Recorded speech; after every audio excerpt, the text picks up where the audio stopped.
This is my thoughts on So what is going on YouTube? What is going on YouTube? Another review.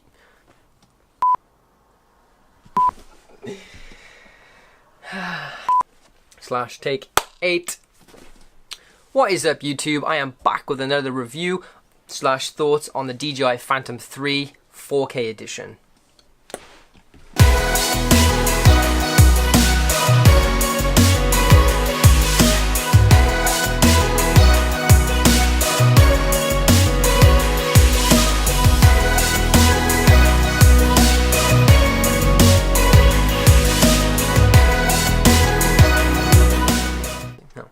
So I'm going to take you through some pros and some cons of owning and using a drone. I know a lot of people like drone shots. They love that kind of cinematic drone footage throughout their vlogs, the actual movies they make on YouTube. They just create such a different perspective on anything you do. Not only that, they're quite highly saturated and used at the wrong times. So right here I have the Phantom 3. It is the 3, but it's the 4K edition. This is an awesome drone. Like, I'm not gonna lie, it's an amazing drone. So when I actually bought this drone, I bought it on a photography perspective. I didn't buy it for video. I wasn't into video too much back then. It was roughly a year ago when the Mavic came out and the GoPro Karma came out. I was gonna get the GoPro Karma, but once I was about to get it, they all got recalled. So that kind of backed me off, and I'm a big GoPro fan. So I ended up just browsing on the internet, and I did come across an amazing deal on the Phantom 3 4K edition. I got the 4K edition because at least I knew it was kind of future-proofed. That was the idea in it. I have used it a lot more for video in the last year. Not as much as I'd hoped to use it, and I think every drone user can agree.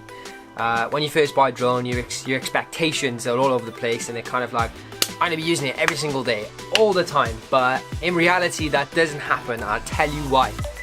So, number one, the biggest frustration of mine of owning a drone is transport. It is so annoying. Like, when I go out, I like one bag. I like one bag with everything in it. All my lenses, obviously my cameras, my lighting, and in reality, I like the drone to be in that bag as well. However, this drone needs a separate bag. So that means I gotta carry 2 bags. Now to me, that is so annoying. It winds me up like bad.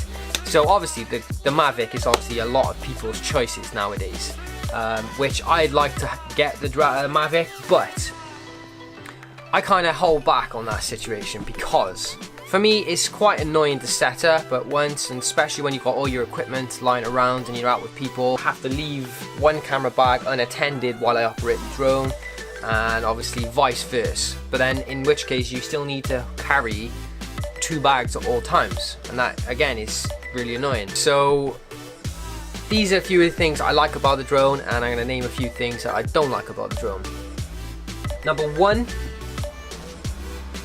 image quality in 4K 24 frames a second is superb. Absolutely amazing. I really enjoy it. The only thing I don't have, which I do need to get, is an ND filter, just so I keep that shutter speed down. It's been quite reliable. A lot of people say to me, you're crazy flying it over waters, you're crazy flying it like in these like mad environments.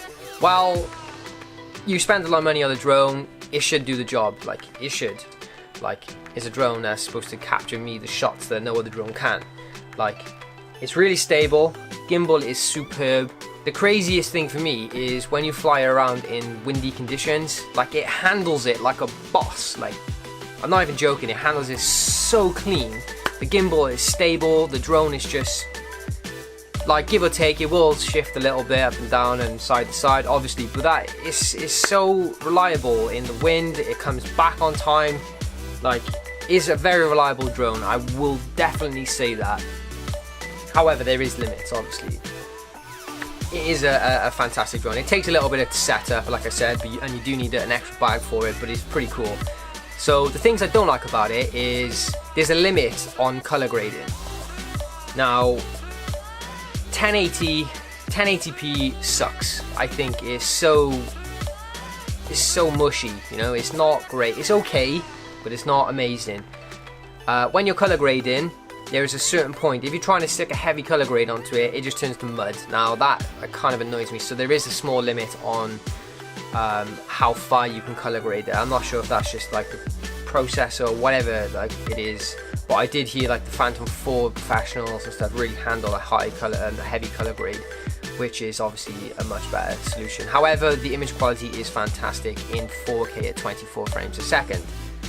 Now the other thing that really frustrates me, like, I'm not sure if anyone else has the Wi-Fi version, because this is a Wi-Fi live feed from the phone version. There is Lightbridge, I think that's their own like feed for the camera, but using a Wi-Fi from your phone to the camera sucks. It's crap. If you're stood anywhere near metal, it don't work. The screen just goes black and it returns to home. Like, I appreciate it returns to home, obviously, but it's annoying. Like, for instance, you can't sit in a car and follow your car very well because the metal on the car disrupts your feed.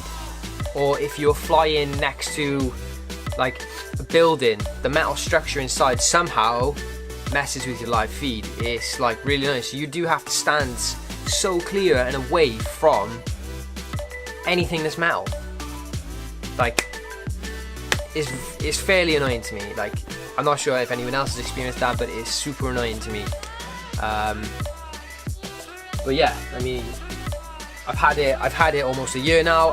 It's still going strong, but like I said, I don't use it as much as I would like to because it is just annoying to me to carry it around and lug it everywhere I go.